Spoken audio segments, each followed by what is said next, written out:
سامنے دنیا کے لوگ کھڑے ہوں تو میں بتا دوں گا فلا فلا فلا فلا کس سن میں پیدا ہوا ہے اور کس سن میں مرا ہے، اس کی کتنی مرویات ہیں۔ یہ وہ شخص ہے امام ذہبی۔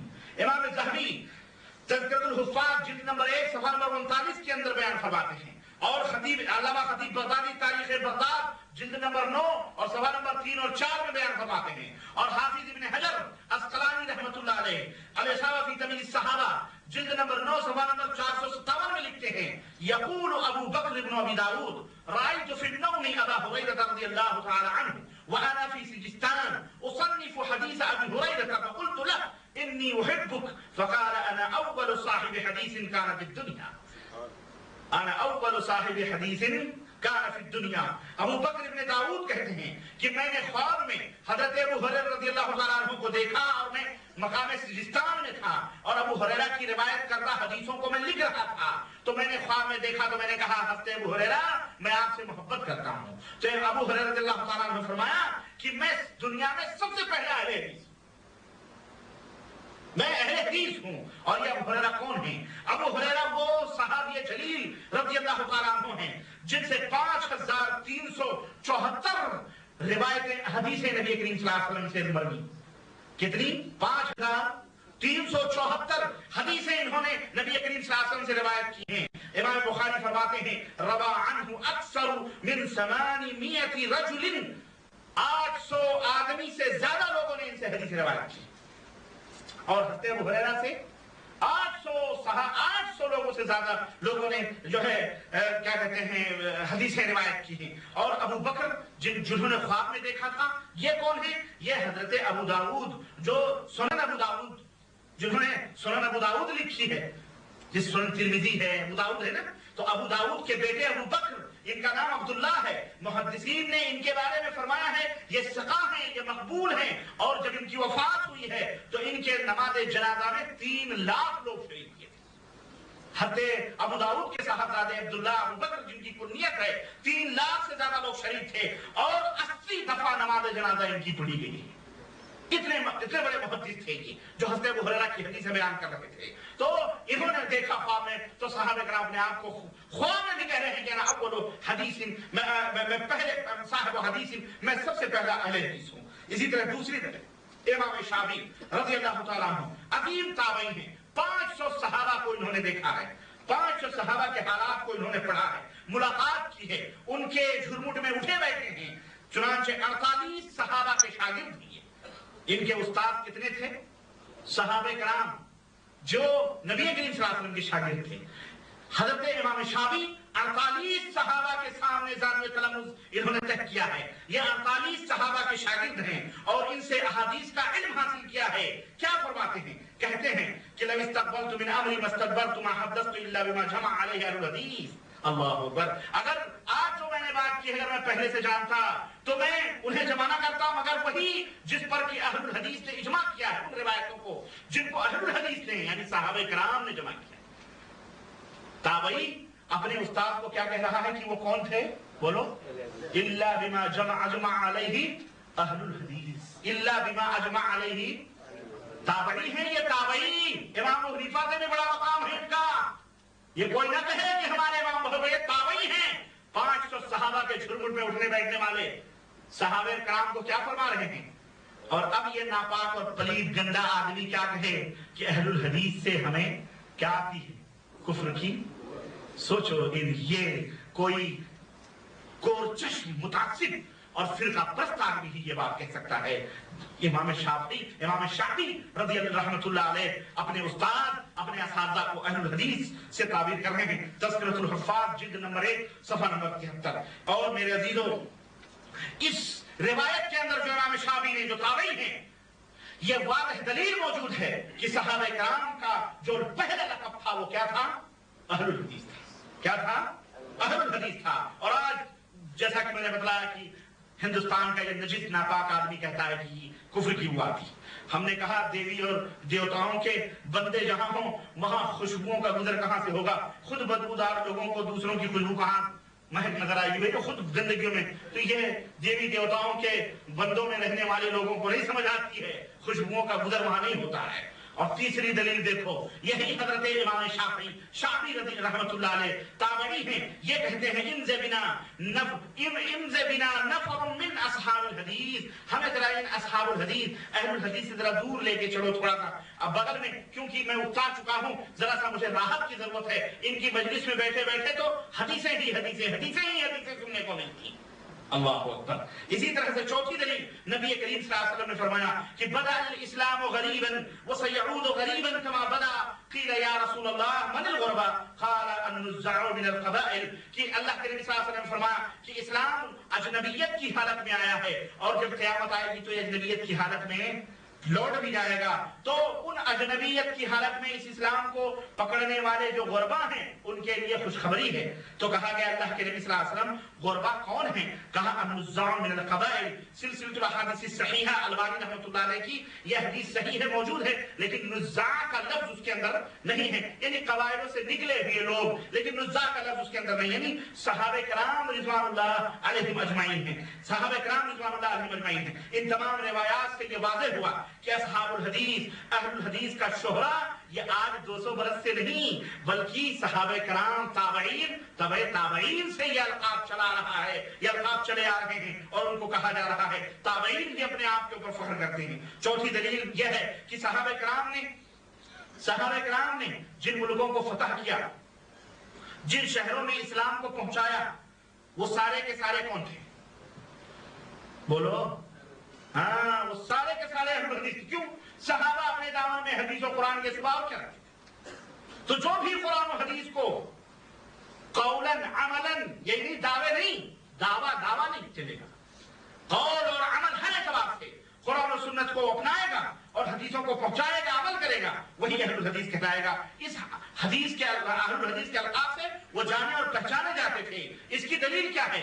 جہاں جہاں صحابہ کرام گئے، جن جن ملکوں کو فتح کیا، حضرت ابو منصور عبد القادر بن طاہر التمیمی بغدادی اپنی کتاب اصول الدین جلد نمبر 1 صفحہ نمبر 371 میں لکھتے ہیں کہ بیان هذا واضح في ان ثغور الروم والجزیرہ والشام وآذربائیجان وباب الابواب كل اهلها كانوا على مذهب اهل الحديث، وكذلك ثغور افریقیہ واندلس وكل ثغر وراء بحر المغرب كل اهلها كانوا من اهل الحديث، وكذلك ثغور اليمن على ساحل الزنج كان اهلها من اهل الحديث۔ کہتے ہیں کہ ان تمام بیان سے یہ بات واضح ہوتی ہے کہ صحابہ کرام رضوان اللہ علیہم جہاں جہاں گئے، چاہے روم کی سرحدیں ہوں، چاہے جزیرہ اور شام کی سرحدیں ہوں، آذربائیجان کی سرحدیں ہوں یا ممالک ہوں، باب الابواب ہوں، تمام کے تمام یہ جتنے بھی ان ملکوں کے، ان شہروں کے رہنے والے تھے، یہ سارے کے سارے کانوا علی مذہب اہل الحدیث، یہ سارے کے سارے اہل حدیث تھے۔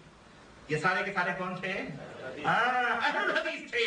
وکذالک، اور اسی طرح افریقہ کے سرحدوں پر، اسی طرح اندلس تک جو اسلام پہنچا ہے، اور بحر مغرب کے پیچھے جتنی بھی سرحدیں ہیں، ان سب کے اندر جتنے بھی کل اہلھا کانوا من اہل الحدیث، ان میں رہنے بسنے والے سارے کے سارے مرد و عورت سب اہل حدیث تھے۔ اللہ اکبر۔ وَكَذَلِكَ ثغور اليمن، یمن کے اندر رہنے والے، یمن کی سرحدوں میں بسنے رہنے والے، اسی طرح زنج کے ساحل پر رہنے والے، کان اہلھا من اہل الحدیث، یہ سارے کے سارے اہل حدیث تھے۔ یہ ہماری بات نہیں ہے، 150-200 سال کی بات نہیں ہے یہ، ہاں، یہ وہ تاریخی باتیں ہیں جن تاریخوں کو نقل کیا ہے مفسرین نے، محدثین نے، مورخین نے اپنی اپنی کتابوں کے اندر، یہ وہ لوگ ہیں۔ اور سنو، آج تاریخ اہل حدیث اور تذکرہ اہل حدیث مسلمانوں تم سن رہے ہو، سن 22 ہجری کے اندر، اب میں تمہیں بتاؤں، سن 22 ہجری کے اندر مغیرہ ابن شعبہ کے ہاتھوں آذربائیجان کا ملک فتح ہوا ہے۔ یہ جو میں نے ابھی حوالہ دیا ہے نا کہ آذربائیجان میں سب اہل حدیث تھے، شام میں اہل حدیث تھے، اندلس میں اہل حدیث تھے، اسی طرح سے مغرب میں اہل حدیث تھے، اسی طرح یمن اور دیگر افریقہ کے اندر، یہ تمام، اب میں دلیلیں دے رہا ہوں کہ یہ ممالک کب فتح ہوئے ہیں، یہ ممالک کب فتح ہوئے ہیں۔ اس سے اندازہ لگ جائے گا کہ اہل حدیث کب سے ہیں، اس سے اندازہ لگ جائے گا کہ اہل حدیث، بولو، سن 22 ہجری کے اندر حضرت مغیرہ ابن شعبہ کے ہاتھوں آذربائیجان فتح ہوتا ہے۔ نبی کریم صلی اللہ علیہ وسلم کی وفات کے ٹھیک 12 سال کے بعد، نبی صلی اللہ علیہ وسلم کی وفات کے ٹھیک 12 سال پر آذربائیجان فتح ہو رہا ہے، اور محدث کہہ رہا ہے کہ سارے کے سارے اہل حدیث فتح ہوا۔ کیا پہنچا؟ قرآن کی تعلیم پہنچی، محمد رسول اللہ،